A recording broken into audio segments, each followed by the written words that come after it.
menantang saya.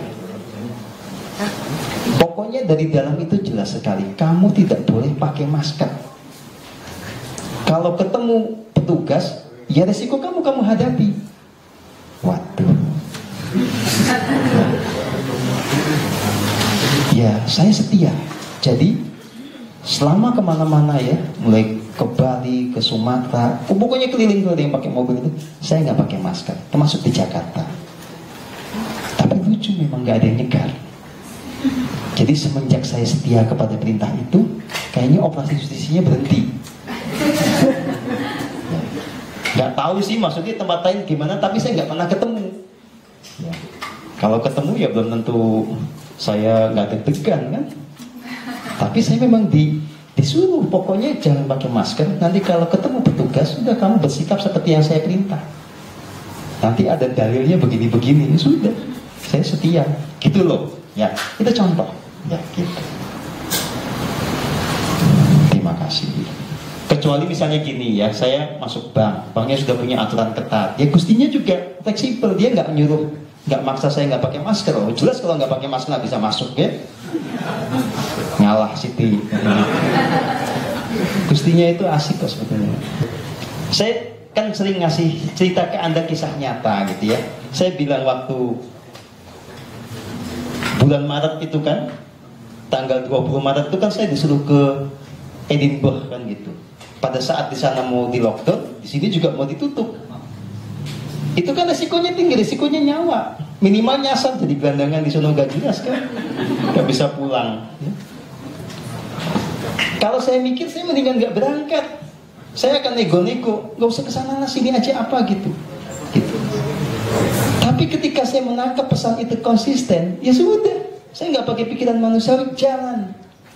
Ya, sampai Pak Heri itu dia buat pertaruhan untuk dirinya sendiri. Kalau Pak Setio bisa balik, berarti guru beneran. Kalau nyangkut di sana bukan guru saya, gitu. Ya.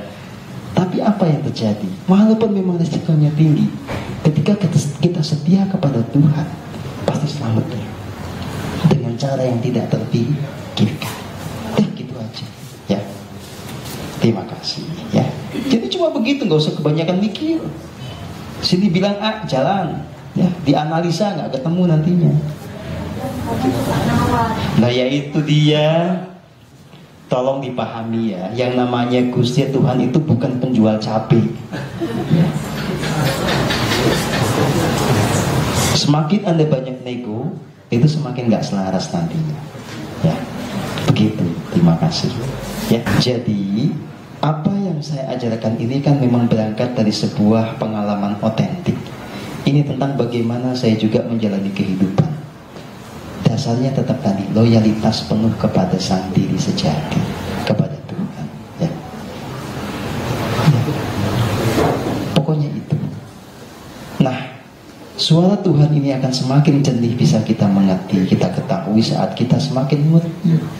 Jadi pikirannya jernih, bebas dari ilusi, emosi juga semakin tidak terdistorsi sama yang namanya luka batin. Energi kita juga semakin jernih, gak ada yang namanya kuasa kegelapan masuk. Ya, dosa kita juga semakin dilebur sehingga kita sampai pada titik nanti kita nggak punya dosa. Ya, itu akan membuat kita betul-betul clear segala sesuatunya. Ya, gitu. Mungkin ada yang bertanya, apakah mungkin kita nggak punya dosa? Ya, jawaban saya adalah kita tidak mungkin tidak pernah berbuat kesalahan. Tapi kita sangat mungkin untuk tidak punya dosa atau tidak punya jejak dosa di dalam diri.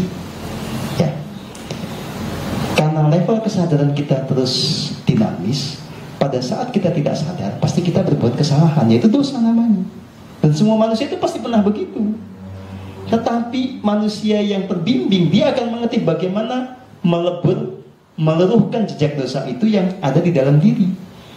Karena sebetulnya begini, pada setiap Anda menarik nafas, menghembuskan nafas, ada kasih murni. Bersama kasih murni itu ada pengampunan. Anda manfaatkan itu. Gitu. Jadi kalau Anda berbuat salah, akui telah salah.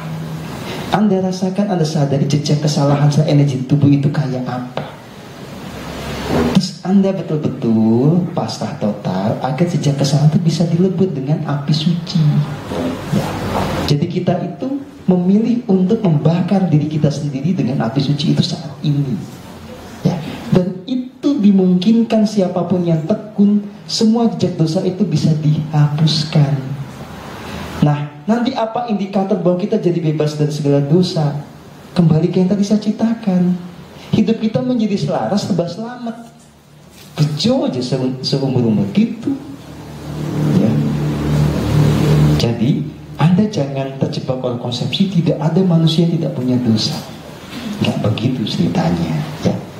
Sekali lagi, kita semua pasti pernah berbuat salah, termasuk saya. Tetapi ada kesempatan untuk membuat kita semua terbebas, merdeka dari semua jejak kesalahan kita. Karena ada yang namanya pengampunan yang tanpa syarat. Pengampunan tanpa syarat itu secara energi berarti di dalam diri Anda itu berkobar api suci. Yang pemicunya apa? Pengakuan dan kejujuran diri dan kesetiaan diri ditata oleh Tuhan. Dan pasti kalau kita tekun, itu kita bisa menjadi manusia yang bebas dari dosa. Manusia bebas dari dosa artinya menjadi manusia yang murni jiwanya. Ya, logis itu yang begitu tuh ya. Gak usah dibuat susah. Oke?